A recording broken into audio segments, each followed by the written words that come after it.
Hello, everyone.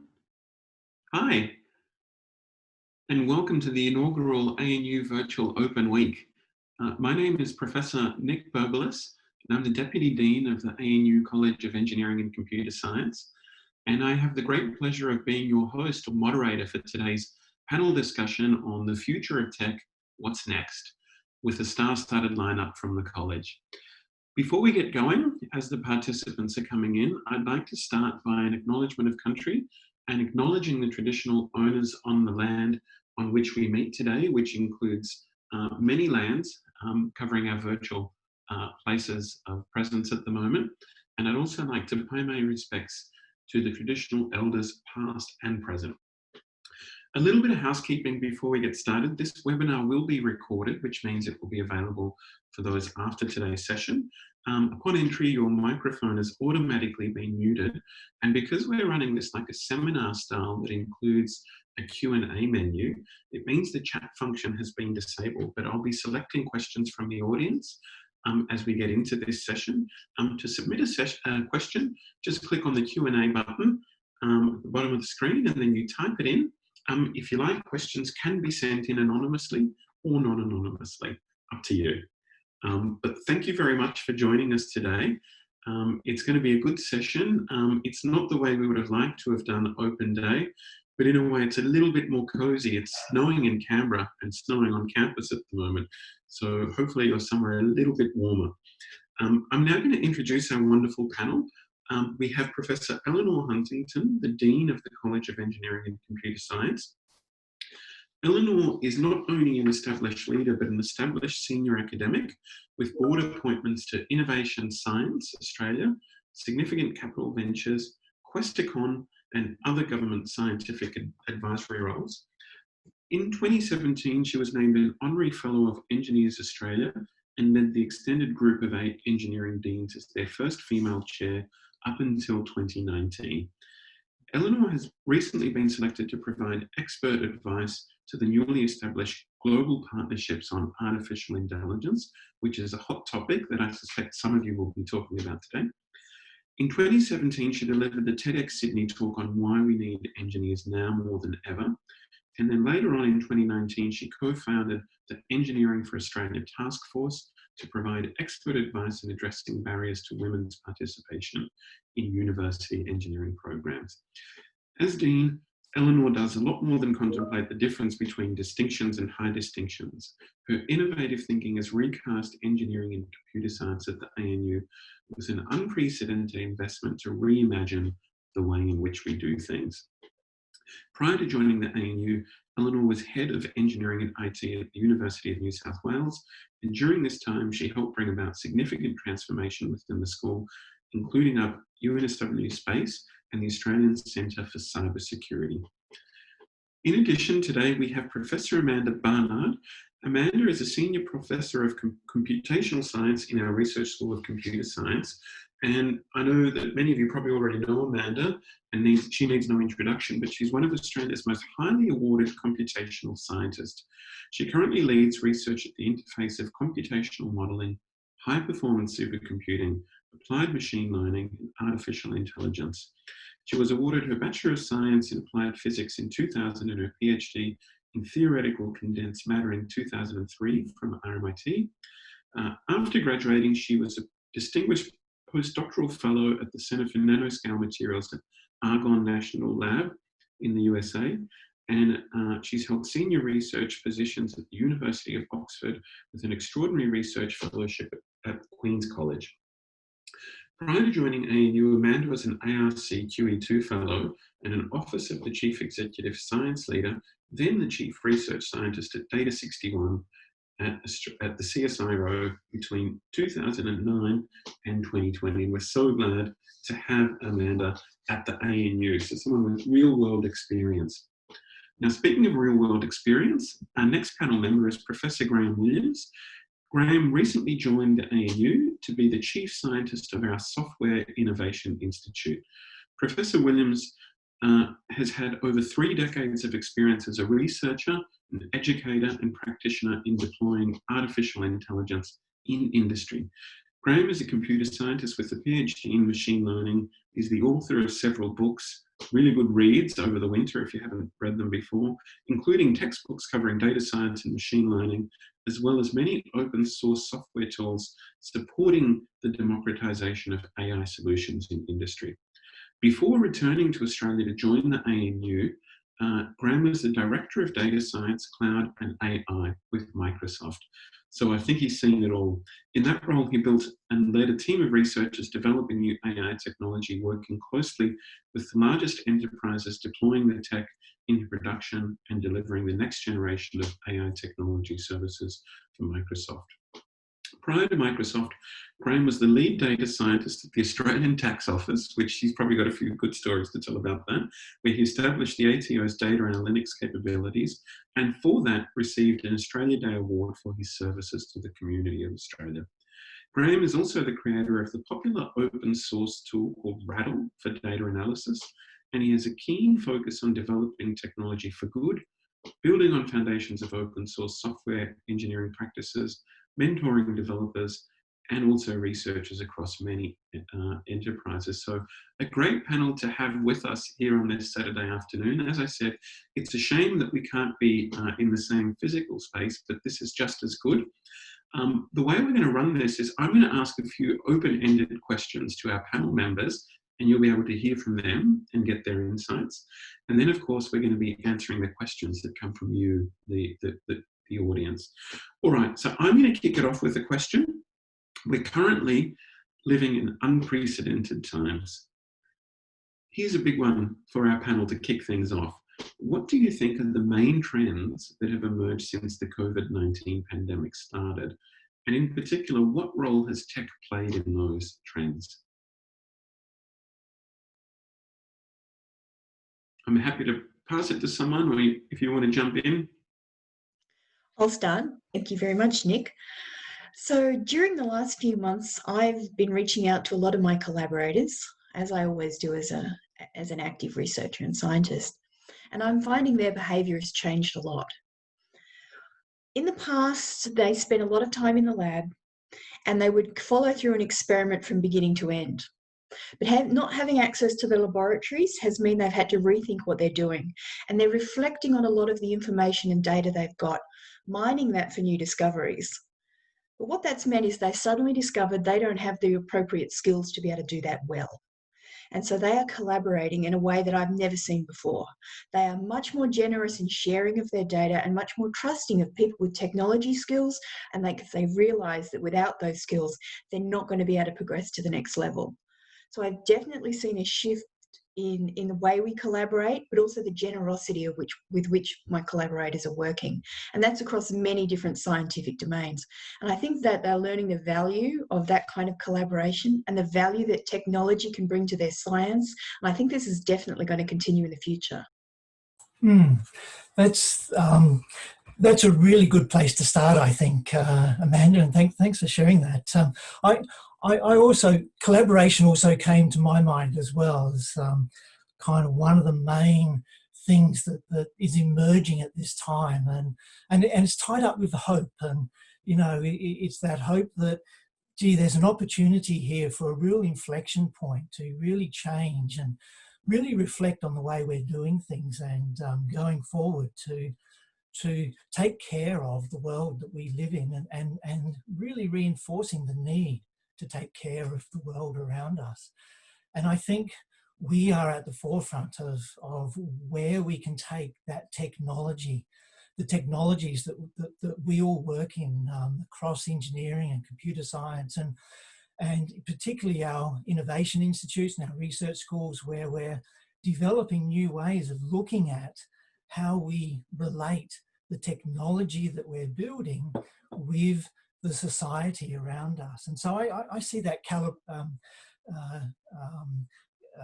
collaboration, the care, building systems together, and it's a real reinforcement of where I've come from in my experience over many years in the open source community, where we're always looking to how we share things with others, and here's the opportunity to do it.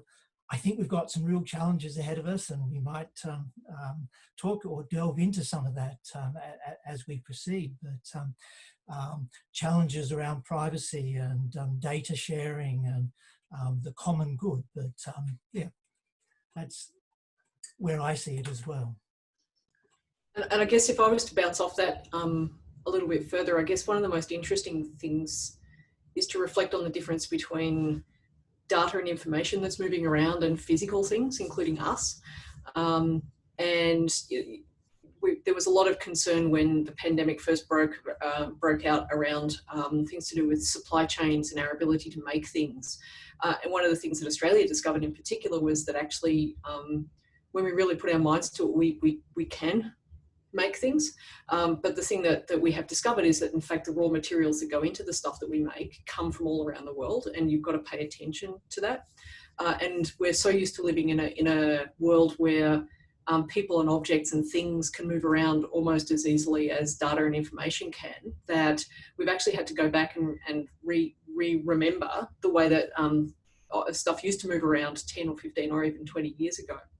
And that's not going to change in a hurry. And so I've seen the same trends that both Amanda and Graham have in terms of the way that people engage with each other, the way that we're actually now, it's actually in some sense easier to work with people on the other side of the planet, and all of those barriers around working remotely, being part of some big international company, and actually being employed by an international company in Australia, having never left Australia, being onboarded in that company, all of that sort of stuff, that's actually gone easier. But if the role of that company is to make things, actually getting the raw materials into their process to make stuff has actually become a little harder. And I think we're going to see over the next maybe 5 years or so, the re-emergence of companies and whole countries keeping stocks of things, making stuff themselves, just because they want to be sure that if suddenly all of the planes are grounded all around the world again, actually we can feed ourselves and look after ourselves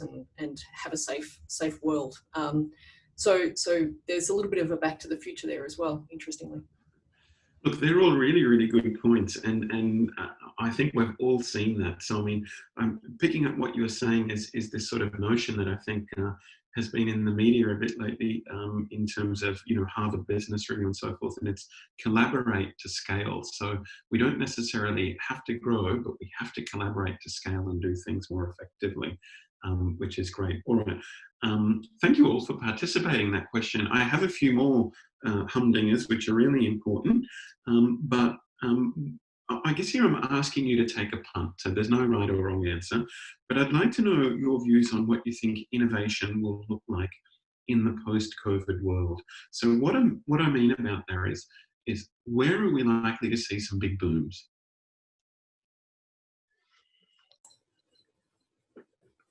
If I could take that one first.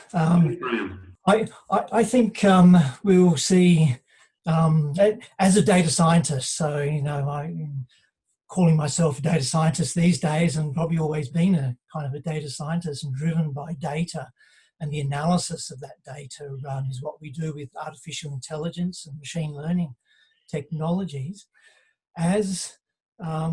I think one of the things we're seeing with the COVID projects, and our institute's been deeply involved in a number of COVID projects with the health organisations around Australia, hospitals and other researchers, where the challenge is really to get data and to take advantage of that data for the benefit of the whole society. And there are some real challenges there. Over the past 10, 15 years, we've been sharing our data with a lot of technology companies, and they centrally store our data and analyse it. And there are many privacy issues over that data store. We need to be developing technology that allows us to share our data that is very fundamentally important to us globally in ways that protect our privacy. And so I think one of the trends we're going to be seeing is the emergence of the focus on ensuring the data is is kept with the person who owns the data and yet shared across society for the benefit of society under the control of the individuals. You know, we've benefited so much from applications like Google. You know, these days Google reminds me that I've got to go and catch a, well, maybe not catch a plane, but maybe the last year working in Microsoft and traveling almost weekly, Outlook was reminding me, adding to my calendar automatically all the information that it was garnering from my from the data that was flowing through its jaws, if you like. And that was really, really useful, but it also has consequences to my privacy, to society, and we need to be conscious of that as well. So being a data scientist and having that data science glasses on the world, I see technology has to evolve and grow and address some of the fundamental problems that we're facing at the moment around the trust of governments and organisations with our data and getting that control of that data back to the individuals. Yeah, that's a great point, Graham. And data now being, and information being a commodity item, like in the past resources, where it's not to suggest that it's taking over, it's a supplementary commodity item. So very well made point there, Graham. I can see Amanda, I think innovation, it's going to have to accelerate. We're already seeing a lot of pressure from governments on the COVID-19 and the pace that they expect us to be able to innovate towards a vaccine all over the world. And I think that rapid pace, the scale up of the way we do all of our innovation is going to place a great value on specialisation. There'll be a greater need for intense specialists in various fields that will be able to agilely move from one project to another as their deep knowledge is needed. This is a sort of a shift away from the way we used to employ perhaps a lot of generalists who could do a lot of roles within an organisation. I think the way innovation will happen in the future is that we'll be seeing a lot of movement of expertise between projects as they need it in various places, rather than a long-term role where someone pivots on the job to doing something differently. They're going to move somewhere else where the challenge is even greater. So it's really great for mobility, and it's really great for career development, because you're free to move on to the next challenge because somebody else really needs your abilities and skills right away. Absolutely. Look, I think, Amanda, there you've hit on what my next question was coming.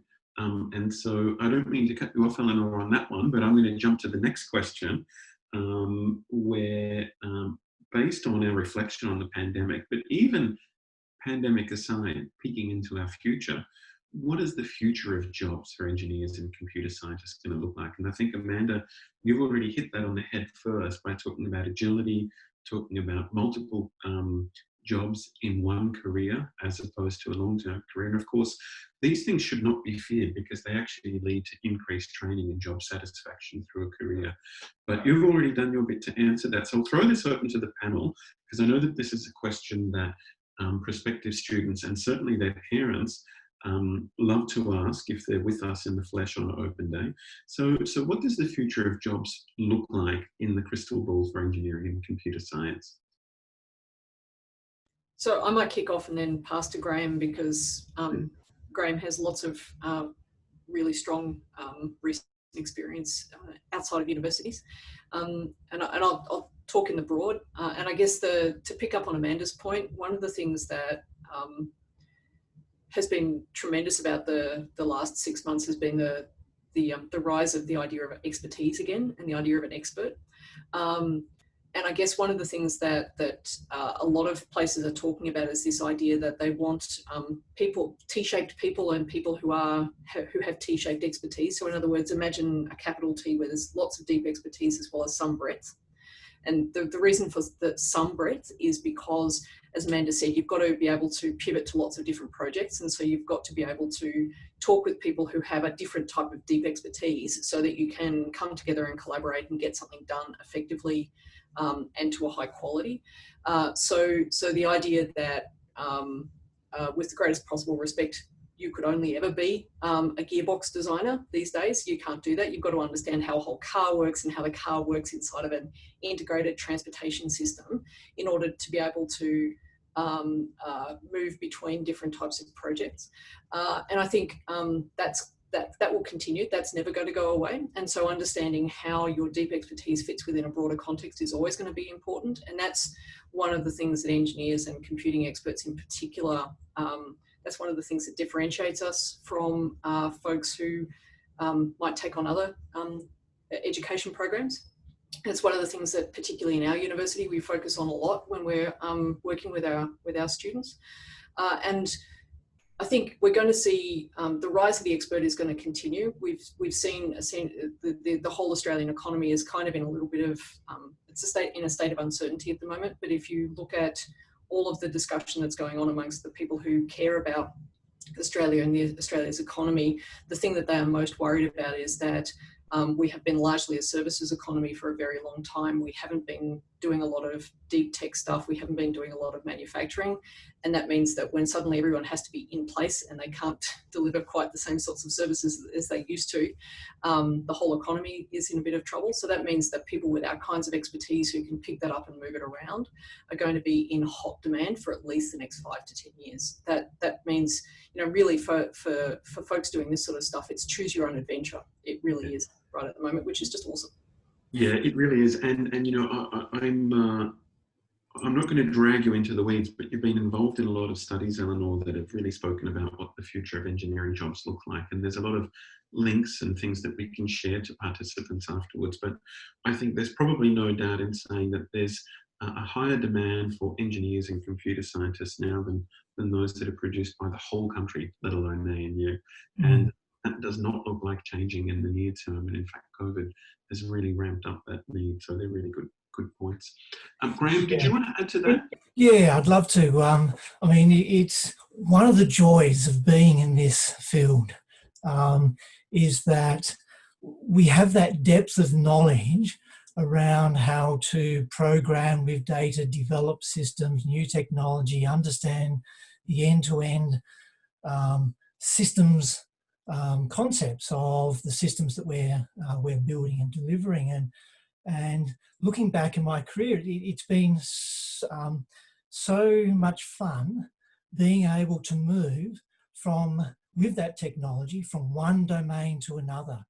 Back in my early days, we worked with banks, insurance companies, lenders, building systems that predict whether somebody is going to repay a loan or whether they're going to get sick under these kinds of scenarios.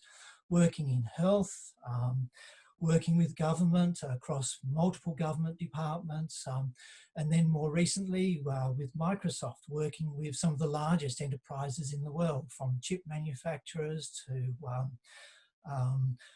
startup companies across the region, the Ubers of the world and so on, who are all deploying this technology.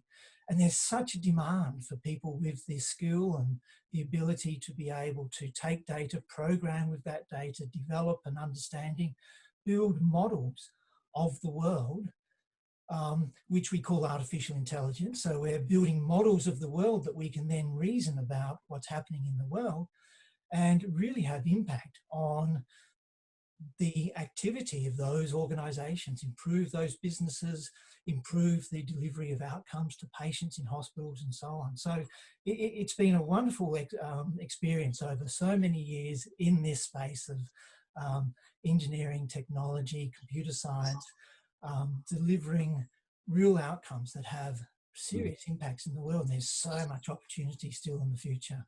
Yeah, look, I mean, you've reminded me of something very important that I realised when I arrived at the ANU, which is that it's a mashup of engineering and computer science together, which you just don't see elsewhere. And so some of those, in fact, all of those technologies you spoke of then require the interdisciplinary skill sets that one gets from software engineering, computer science, engineering, physical systems, and so forth. So that is an important point there. I can see that questions are starting to come in pretty thick and fast. A lot of them relate to software, and so that looks like to be a hot topic at the moment, and we'll switch over to those questions soon. But before doing so, I'm going to stick with a couple more questions for this particular panel, to help give those in the audience a little bit of a flavour. So I guess this one, Elanor, might be a little bit more slanted towards you, but we have the 3A Institute, the Autonomy Assurance and Agency Institute, now in the College of Engineering and Computer Science, and their mission is to design a new branch of engineering that doesn't exist, and that relates to the way in which we're doing education in the college. There's probably been instances in the past when new branches of engineering have had to be created that didn't exist before, and it's quite the journey. Do you mind spending a few minutes talking a little bit about what's meant there? Very exciting. Sure. I'll give a little bit of historic context and then lead into what's going on. So if you go looking through history for moments in time where there was simultaneous economic, technological, and societal disruption, you can find those moments in time. They, a classic example is the first industrial revolution. So people had just invented steam engines, and they were attaching them to all sorts of really crazy and weird things, some of which were good ideas and some of which were patently not good ideas.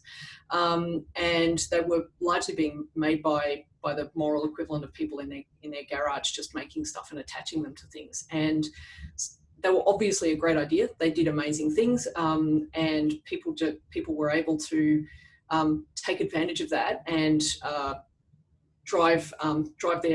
make their companies more effective. They attached steam engines to mills, to weaving machines, to pumps, so that they could dig coal out of the ground more effectively and not have their coal miners drown in water, all sorts of stuff. And it was a piece of technology that the world was ready for, and it happened to coincide with one of the great waves of mass urbanization. So it was one of those times when people started to actually be able to build great big factories and have lots of people working in factories. And so for the first time in history, people were working outside of their own home to earn an income rather than actually working in their home.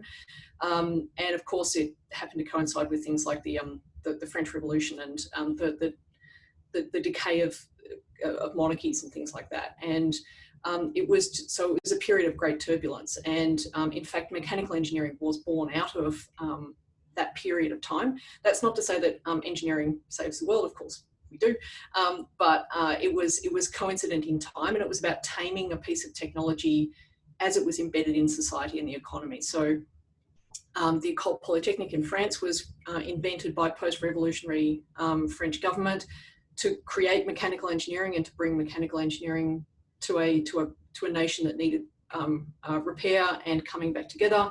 And so they created steam trains and a whole railway network and employment and a whole bunch of stuff. So these sorts of things happen. Electrical engineering was born in a similar period of turbulence. Aeronautical engineering was born largely out of World War I. And then computer science came along in the 60s, which was also a period of very significant turbulence. And so we stand at such a moment right now. We've got fake news, post-truth, post-fact, post-globalization.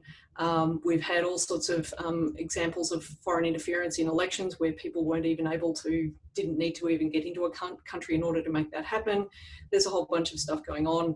We've got robots doing all sorts of things. And of course, everyone's worried about killer robots escaping into the wild and killing us all.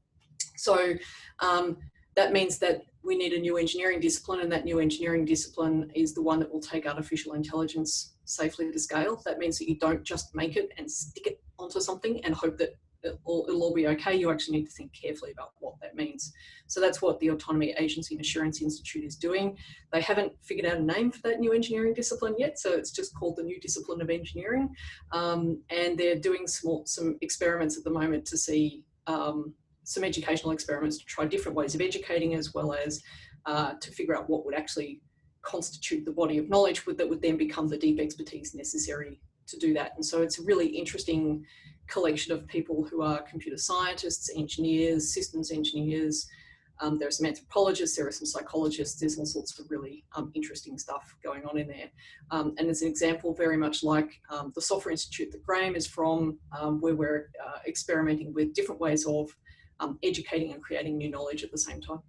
Yeah, fantastic. Look, thanks, Elanor. That gives a really nice little peek into some of the personality of the college and the fact that thinking about people, thinking about the future and thinking about future jobs is forefront. You did mention Graham's area there, the Software Innovation Institute. Graham, I know that you folks are experimenting with a new way of teaching, a bit like a teaching hospital model, where the hope is that students will be taking classes simultaneously while working in an industrial company, deploying that technology in real time. That's obviously something that's tremendously exciting. It's the sort of thing too that doesn't make education only available to high school leavers, but it makes it available to those that are also looking to upskill throughout their career. I'm conscious of time, but I'm just interested to hear your views as a person. Is that some of the innovation? Was that some of the stuff that brought you from Microsoft back to the university sector to be able to deploy these things at some scale? Most certainly. I mean, you know, working in a company like Microsoft, we have a lot of engagement with customers, with some of the largest enterprises that we employ. In fact, my time in Microsoft was a lot of time recruiting fresh graduates into projects that needed to deliver outcomes to the enterprises that we're working with. And so it was an opportunity to really learn and understand some of the issues that we have as a major vendor in onboarding students into such organizations. And so in many senses, the Institute, the Software Innovation Institute, is exploring how we can best empower our students to be able to take up those roles quickly as they go into industry. And the way we're doing that, I mean, we are experimenting with different approaches. So we've had, for example, I mentioned earlier, a number of projects related to the COVID epidemic at the moment. And we are engaging students to work on those projects with us actual developers, practitioners, and sharing our experiences on live real projects and giving the students those experiences as well. And so that's one approach to engaging students, to empowering them, to growing their capabilities and getting an understanding before they go into the workforce, the challenges, the stresses, the focus on delivery, focus on what is the customer's needs and so on, prior to having to do that for real. Excellent. Well, look, thanks, Graham. I've just noticed they've tipped over the halfway point. It's amazing how time flies when you're having fun. What I did promise to do is switch over to the audience Q&A at about the halfway point. So I'm going to do that right now. We have a selection of questions that have come through, but I'm just going to use this opportunity to invite our participants, and there's many of you there. I can see many participants. To feel free to shoot those questions in the Q&A. There's no such thing as a silly question. So please fire them away while we start chipping away at some of them. Look, a couple of them, very interestingly, have talked about quantum and quantum computing. It just so happens we have a quantum expert on this particular panel, so I'll let them self-volunteer to answer that question. I'll pick one of them to begin with. The question is, what is ANU doing about quantum computing? What courses are available, and do you plan on getting a quantum computer eventually? Personally, I'd like one at home, but anyway, that's not the question. So does someone want to take that? I might kick off, and then I'll actually throw to Amanda if that's okay. So it so happens that my particular background area is indeed in quantum computing. So the ANU has a very vigorous research program in quantum computing. We have some people here at the ANU who are amongst the very best in the world in terms of quantum memory and quantum communication, particularly secure communication. And in fact, there's lots and lots of very active work going on in there. And I think, you know, we've all recently discovered just how important it is to have secure communication. Anyone who's been Zoom bombed recently kind of knows what that feels like. So there's lots of research going on in that area, and there are some subjects being taught out of science in quantum computing. The way that the engineering degrees are structured here at the ANU is that you take a spine of what we call the professional engineering curriculum, and then after that you can go off and you can take a major in a whole bunch of subjects that that come click together to make something that gets accredited by Engineers Australia. And you can also take some subjects that you consider to be interesting that sit on top of that. So we don't at the moment have an accredited quantum engineering qualification or a quantum computing qualification, but there is certainly lots of opportunity to take those courses. We were actually offered the opportunity to rent time on a quantum computer a couple of years ago. It turns out that because actually we make our own quantum computers at the time, the one that we could potentially access to rent probably wasn't that much better than the one that we could make ourselves. But there's lots more of those coming over the next few years, and because they're so expensive to build and so require such specialist expertise, actually that's probably the way that a lot of people are going to go. And it's one of the most interesting areas in computer science, interestingly, not so much physical engineering, is actually renting time on these computers so that you can work out what they might do usefully and faster and better than, say, a great big supercomputer, which is one of the things that we happen to have on the ANU campus as well. So it's a really exciting and dynamic area to be studying and to be working in. And in fact, most of the major tech companies now, like Microsoft, Google, IBM, all actually have their own quantum computers, and they will continue to be making them, and probably for a while renting them back to the universities who've been doing research in this area for decades. But on that note, I'll be quiet. And if my co-panelists have anything that they'd like to add, obviously chime in. Yeah, well, look, you just reminded me that we do have the fastest supercomputer in the Southern Hemisphere on campus, the NCI, and Amanda is one of the main users of that and has been even prior to her time at the ANU. So certainly high performance computing is an important thing that we do within the college. Absolutely. And thinking also about how quantum computing will play into that, we're looking forward to quantum computers providing us with not a better supercomputer, but a different supercomputer. Supercomputers are exceptionally good, and we've got lots of different processes to increase their efficiency, make them more green. They use a lot of energy and solve problems at scale. But there are certain types of mathematical problems that no matter how big our supercomputer is, we're not going to be able to solve. These are called NP-hard.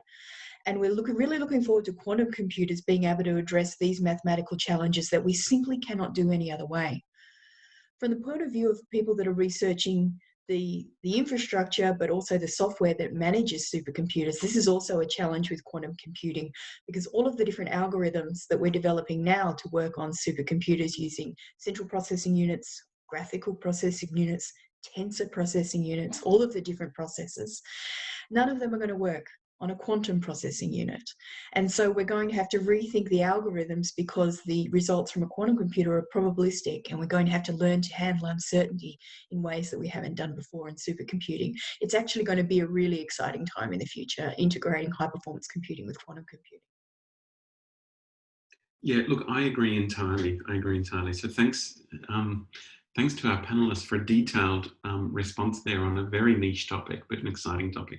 The questions are coming in thick and fast. There's a few of them that have just said, computer science, study computer science. I guess I'll take that one. I agree entirely, and do study it at the ANU. It is one of the top places to study it, but one of the things, we don't have a lot of time, I guess, to jump into course-specific details. But I'll take that question to let you know that a little bit after this panel session, Professor Tony Hosking, the director of our Research School of Computer Science, is giving a session on computer science where he'll drill into a bit more details. As a bit of a teaser there, one thing that I want to tell you about the ANU and the School of Computer Science is that it doesn't just offer one degree. computer science, which is what you'll see elsewhere.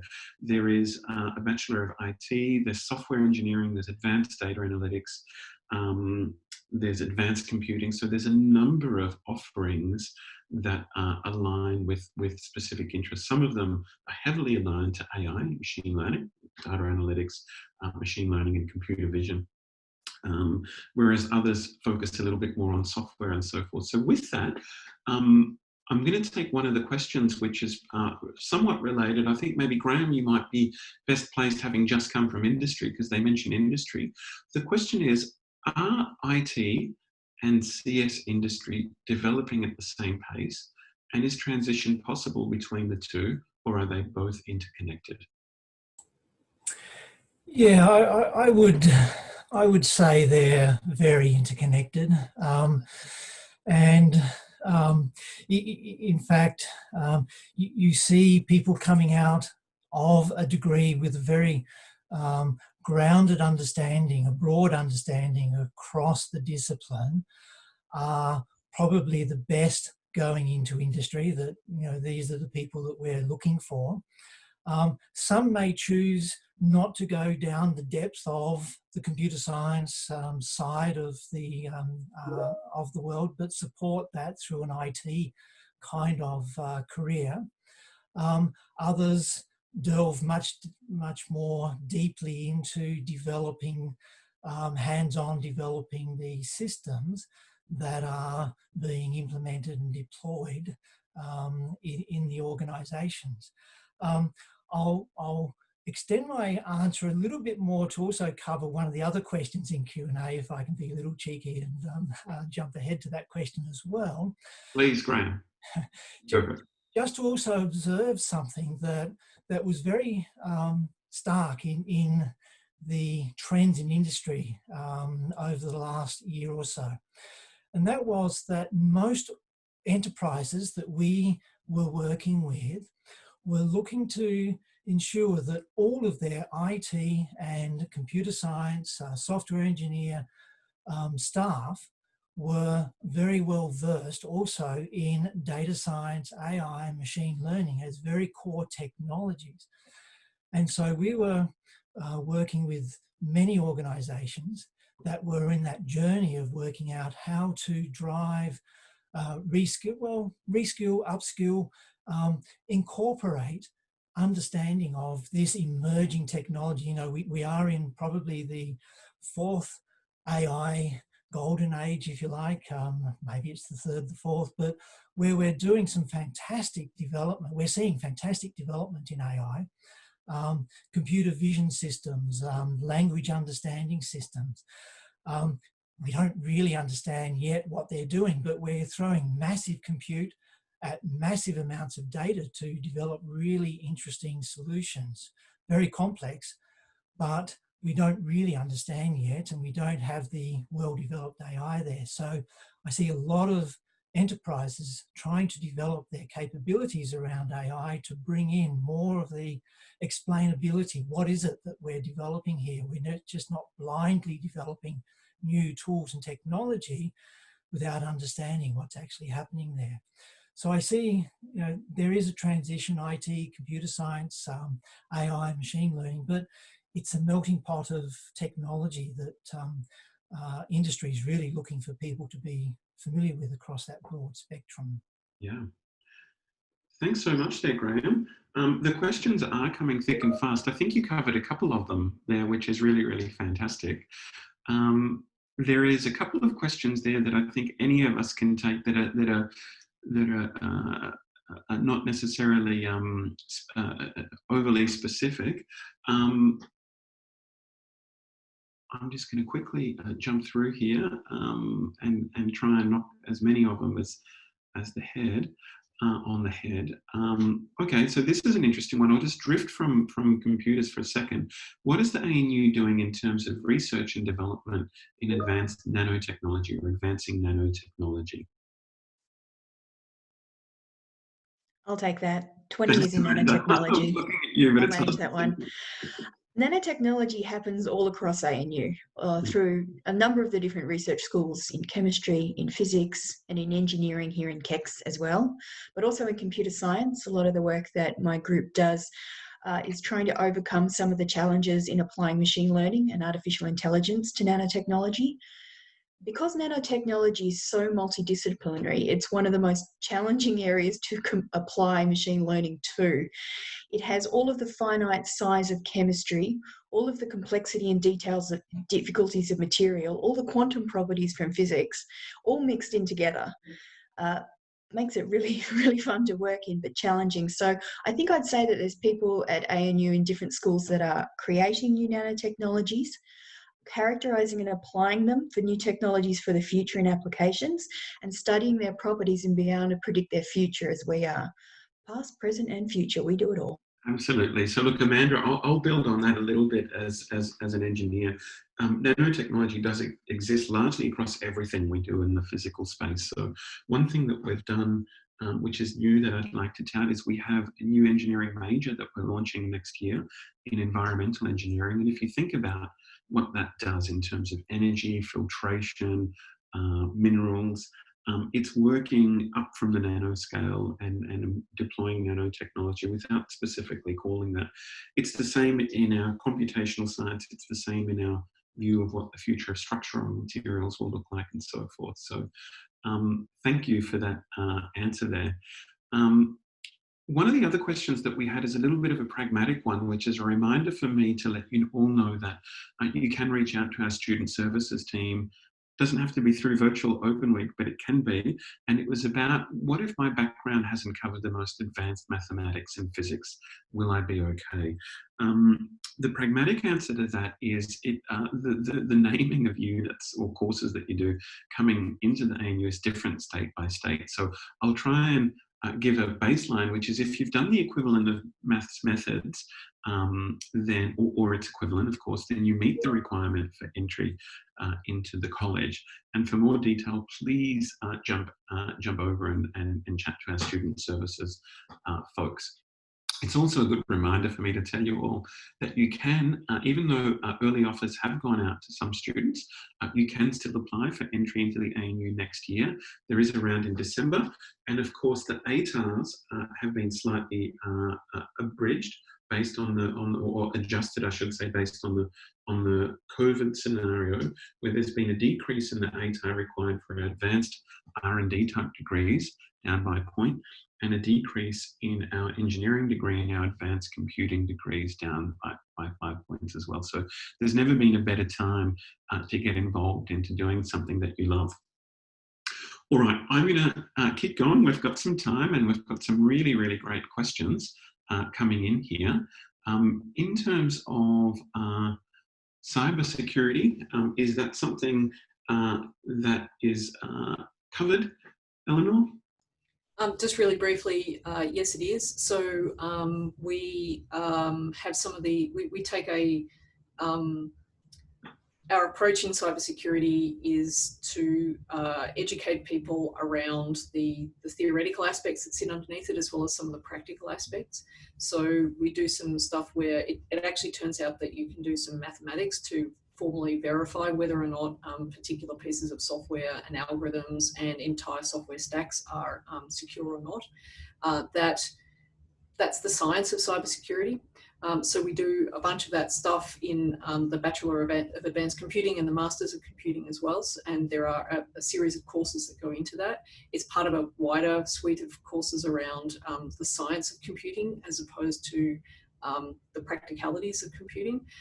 So we've got that. We also run a series of courses that reside at the intersection of people and technology. So we've got some cyber law courses. We've got some IT in law courses. We've also got some cyber strategy courses. So in that concept of T-shaped, we've run some courses that allow people to go very deep into some very, very important areas of cybersecurity on the technical side, as well as the mathematical side, as well as we go wide into law, strategy, the social sciences of this as well, because in the end, it turns out that human beings often are the weakest part of a security system, it turns out, because we can't resist clicking the button in the That's email. right. Response. Easily influenced. So, yeah. Yeah. But I think a fair answer to that is cyber specific content, and depending on electives, how much of that you want to take is available in the vast majority of things offered through the computer science school, and will continue to be. All right, so some of these questions are probably a little bit aligned towards you, Graham, but I mean, anyone can take them. So does software engineering cover topics related to AI and robotics and etc.? Graham, I think I can see you nodding. Given you're an AI specialist and a software specialist, I think the answer is a definitive yes. Yeah, absolutely. I mean, for me, and again, seeing across industry, the best data scientists, for example, are software engineers who are delivering data science and building on the AI and machine learning technologies that we learn through our courses. Software engineering for me is so fundamental to delivering quality products to our clients, our customers, our colleagues. Absolutely. And look, Graham, you've just reminded me of something. I guess it's the word engineering. Firstly, I'd just like to give a bit of a shout out to those in the audience that want to ask anything about engineering. Please tap away. I did want to cover something that's a little bit in the weeds, but maybe important for prospective students in the undergrad and maybe parents, in that software engineering is actually an engineering degree that's co-taught from our Research School of Computer Science and our Research School of Engineering. Those that graduate in software engineering are qualified in terms of Engineers Australia accreditation. Those that do computer science get accreditation from the Australian Computational Society as well. So the content that we offer across the college does straddle engineering and computer science from that point of view. And the reason why engineering, I wanted to mention it, is I'm going to squish down a few of these questions that relate to various topics that we cover in engineering, a bit like that one, do we cover robotics and so forth. One unique thing about engineering at the ANU is that we have a core through our engineering degree, which we call the systems core. So other places in Australia, you do a standard first year in engineering and then you pick a specialisation and then you march along in that specialisation. At the ANU, we have a core that actually lasts for the whole of those 4 years. And software engineers do it too. And it's a systems engineering core, which lets you get a very unique engineering qualification at the ANU where a problem may come to you. Say it's a humanitarian problem as an engineer where you need a water filtration system in a remote part of Australia because something has happened, something dramatic. It's a very different skill set having a systems engineering basis to the way that you'd attack a problem, whether it's a software problem, a humanitarian problem, or any sort of problem. So we're very proud of that systems core. And again, that also reminded me, Elanor, you could probably correct me on this, but I think we have one of the first humanitarian engineering programs. We have a humanitarian minor that any student can take as part of their engineering degree, which we're very proud of. And I think that's now about to complete its second full year.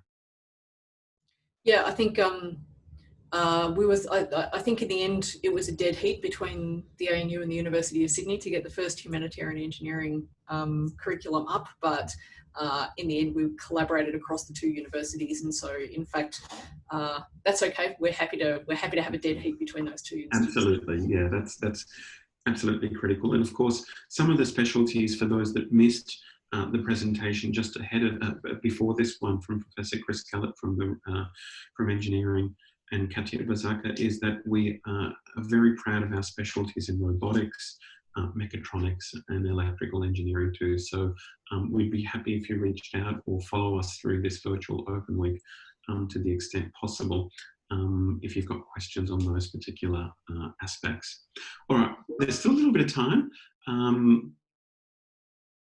All right, does ANU have tie-ups with companies for internships?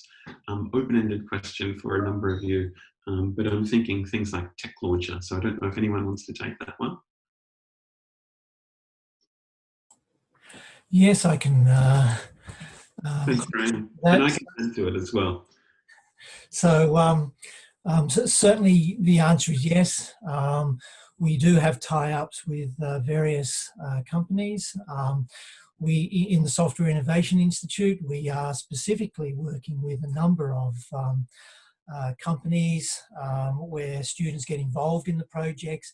As Nick mentioned, there's a program called Tech Launcher, which is, again, students get involved in projects directly provided by companies and get engaged with those companies. And many of those students, or some of those students, we see getting that hands-on experience and developing those skills that they learn through that interaction with those companies, to come and fine-tune their capabilities, and really see outcomes from the work that they do with those companies. And it is a really satisfying thing when you see the impact of the work that you do in even these Tech Launcher and intern type projects. Thanks so much, Graham. And look, yeah, I was going to build on that. So certainly internships are very important. We have strong programs for supporting our students to find internships. Given the amount of activity that goes on across the college, we also have key partners that we work with in a lot of industry-related grants, linkage grants, sponsorships, partnerships. You mentioned you've come from Microsoft. We certainly work very heavily with Microsoft, and actually are very proud that their global CEO visited us late last year and signed the wall. So look, pretty much everything that we're talking about today is heavily aligned with where we're going into the future, which is providing real-world solutions for real-world problems. And industry is a huge part of that. We're getting close to time. I think we may be able to take another question, but I noticed that there's a bit of a flurry of questions that relate to computing, computer science, and IT. For those, we're going to keep them and take them on notice. So continue to reach out to our team for specific answers, but I think a lot of them will be organically covered at 2:30 in the session from Tony Hosking from the Research School of Computer Science. So things like what's the difference between the Bachelor of IT and the Bachelor of Advanced Computing, for example. I'm going to finish off by picking one of these questions a little bit at random. They've all been so excellent before we sign off. This one, you can probably all answer it because it all relates to your different backgrounds and where you're heading. There's more than one correct answer, but which specialization is the one which is taking off at the moment and will take off apart from data science, which is going on at the moment? I can think of a few specializations that are really taking off across the college at the moment, and perhaps others that in the post-COVID world will accelerate quickly. So does anyone want to take that? I think off the bat of the emergence of artificial intelligence, we're going to see a re-emergence of decision theory. This is an area that's in economics and social sciences for a long time. There was a Nobel Prize for economics in this area in 2000. And there's so many more fields in economics that are desperately requiring a numerical or an analytical interpretation of how to make a decision based on all of the information that an artificial intelligence agent is giving us. AI doesn't replace a human. It replaces a task. It does a task and gives us the information. But we're starting to find that even the answers are more complicated than we can possibly process. So I think a new field of AI is going to emerge in the area of decision theory. Yeah, that's a really good one. Look, time is going to run out, but I could add significantly to that list. We spoke about the unnamed specialization before, the new branch of engineering.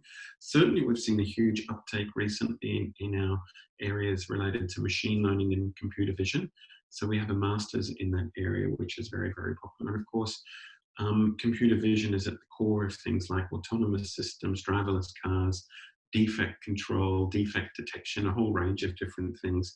And certainly I think where our engineering degrees are headed, very much forward-leaning. So our environmental degree that's coming is very much, I guess, a contemporary form of what one would think of civil engineering, incorporating things like urban systems.